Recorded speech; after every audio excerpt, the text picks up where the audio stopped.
The 90s were rough, but today we have marriage equality, although it's under threat from the current administration. Marriage equality does not always mean job equality.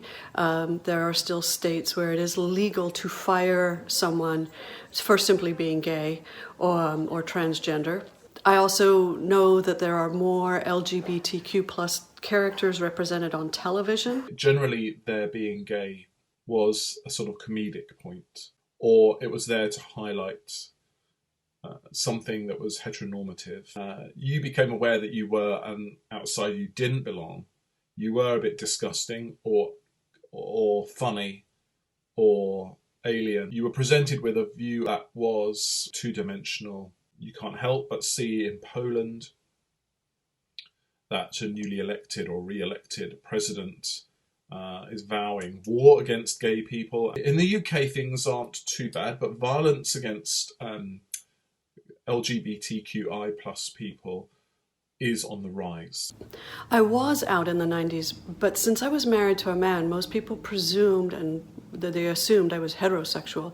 I was not, and he was aware of that. And at the university where I was studying and teaching, it was not an issue. And again, most strangers assumed I was heterosexual and was treated as such. That caused more internal strife than external strife for me, because I knew that that wasn't true. I remember telling my mother when I was probably about 20, 21. I don't come from a Christian household, so there wasn't a religious aspect for her really. But I remember her being very upset and remember realising that people would not be happy with this news, and I would get in trouble with some people for having a sexual orientation that isn't the norm. I remember Ellen coming out on her sitcom, Don't Ask, Don't Tell in the United States, a military policy that did far more harm than good. The Defense of Marriage Act, which defined marriage as one man and one woman.